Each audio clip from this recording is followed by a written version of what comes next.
All right, on the Muslim I wanted to respond to, he's been spamming some comments and so on. But let's have a little fun because we want to show always what dawah does to your brain.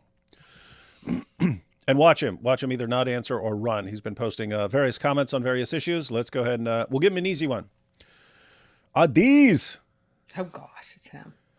Adizz says Judas died on the cross. Adizz, if you're in the chat and you keep like spamming random stuff, obviously you're looking for attention. Okay, we're going to give you attention right now. We're going to give you attention for a couple minutes. Give us evidence for this. Give us a source that any sane person ever would take seriously on this. Hey, Adizz, you were just posting. You were just posting like 2 minutes ago. So we're actually going to pause and give you an opportunity to tell us why we should believe, because the point we're trying to make is you guys just hear stuff all your lives and you just hear it and you hear this idiotic nonsense from your imams and you believe it because your imam said it when there's absolutely no evidence for it anywhere ever. And you guys just, you mindlessly accept and agree with anything, no matter how insane, no matter how stupid. You'll just believe it. So, Adizz, we're waiting. You got anything? And this is the situation where suddenly he's just going to disappear, right? Disappear. He's been posting stuff over and over again. Soon as we pay the slightest bit of attention to him, hey, check this one out. I'll just go on to the next thing he was posting. This is apparently when we were mentioning something about Muhammad banging a prepubescent 9-year-old girl. He says, but King Richard II married Isabella, who was 6 years old. This is actually one of my favorite stories, okay?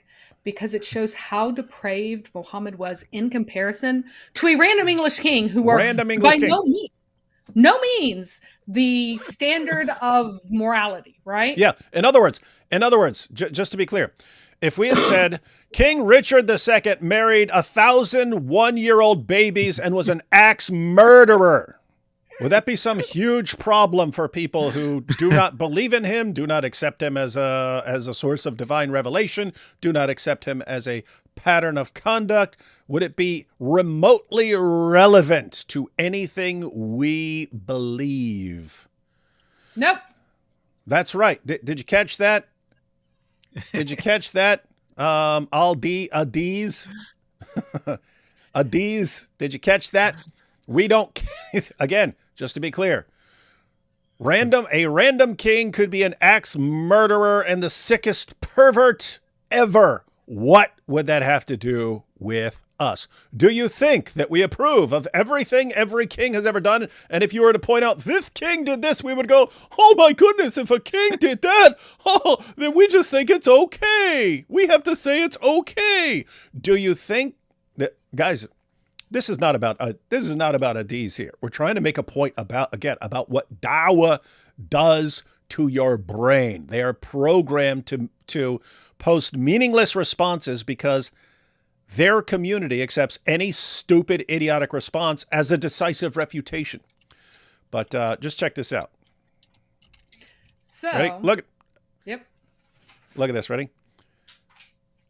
But it gets better. Yeah, so check this out. After the wedding, Isabella went to England and was moved to Windsor Castle in Berkshire. She had her own court supervised by a governess and chief lady in wait. See, guys, this is actually a political marriage, right? Now, look, you get down to the paragraph in the middle. In spite of their age difference and the marriage being politically arranged, Isabella and Richard developed a mutually respectful relationship. Due to the age of Isabella, the canonical law for sexual consummation being 12, meaning you could not have sex with a wife before the age of 12. You are not allowed, according to canonical law, to have sex with a girl before she reached 12. So even if she's 6 when the marriage is being arranged, you are not consummating that marriage before she's 12. Due to the age of Isabella, the canonical law for sexual consummation being 12, the marriage was never sexually consummated. So we've got Adizz. We've got Adizz who's still posting. Who's still posting? Wait, hang on. Hang on. What's he posting? He's posting Bawa Mujahideen Fellowship, Philadelphia, PA, Overbrook. We asked you for a source on Judas dying on the cross. That's your response? We're going to go to a mosque? We're going to go to we'll go to the mosque. Hey, what's he even mean there? I think he means something like, this is where I heard it. That's what they told me. So that's my source. Okay. And in response to your prophet having sex with a prepubescent 9-year-old girl, you say, here's what some random king did. Why? Because he's been programmed to say this. And it's a marriage. It's a politically arranged marriage between a king and a young girl. And the marriage was never consummated. He never had sex with her. So this is supposed to answer what? How? And guess what? Ladies and gentlemen, here's the takeaway. You can line up 100,000 Dawa fans, 100,000 Dawa fans like Adizz, and ask them, hey, if someone points out that your prophet had sex with a prepubescent 9-year-old girl, and they think there's a problem, is it a decisive refutation of their criticism if you point out that a king married a young girl and never consummated the marriage? Is that a decisive refutation? Yes, this is 100,000 out of 100,000 will say, yes, this is the clear proof that these people are hypocrites. How dare they condemn a man who has Allah's stamp of approval as the supreme pattern of conduct for all other people to imitate? How dare they have a problem with that sort of person having sex with a prepubescent 9-year-old girl if they aren't obsessed with a king marrying a 6-year-old, not even being legally allowed to have sex with her until she's 12 and never consummating the marriage because she was too young. How dare they? What a bunch of hypocrites. This is dawah, ladies and gentlemen. This is dawah. And we got more from Mary Harp. Yeah, it gets even better. It gets even better because the reason why the king chose her to marry out of various eligible women is that he was still desperately in love with his queen who had died. His queen who had died was not able to produce any heirs. His barons were like threatening to overthrow and kill him if he didn't remarry. And so he married her so he could have an excuse for many years not to have sex with another woman because he was still desperately in love with his dead wife and just heartbroken that she was dead. 12 is a minimum legal age, but you can easily spin that out to 14, 15, even 16 years old. So he was looking at 10 years where he thought he'd be able to get away with, because now I'm married to somebody, you can't make me marry anybody else, and she's a princess, so she's suitable. So I got a solid 10 years here where I can continue to grieve the wife I actually loved, and then I'll deal with this issue 10 years from now if it's still an issue. And he actually got killed. Why? Because he hadn't produced an heir, because he didn't marry someone else to replace his dead wife who would give kids right away, because he still loved her so much. He was a very good husband and a very bad king. So it's even worse for them. It's even worse for them. So notice what happened, everyone. Adizz keeps posting, Judas died on the cross. And we say, give us any source for that. Give us the slightest bit of evidence. We know you heard it at your mosque. So give us some evidence. And we actually stop. Hey, if you're trying to convince people, we have no idea why you're bringing this up, but if you're trying to convince people that Judas was the one who died on the cross, please give us any evidence whatsoever. And he gave us the contact info for a mosque in Philadelphia that is supposedly the source. So the big historical source is a mosque in Philadelphia. He also posted, in response to his own prophet spreading the legs of a prepubescent 9-year-old girl, well, King Richard II married Isabella, never consummated the marriage, and so on. And again, King Richard could have been an axe murderer, would have no bearing on what we believe. And so we asked him to explain why we should be at all concerned about about this. And what's his response? Here you go. F this Islamophobia channel.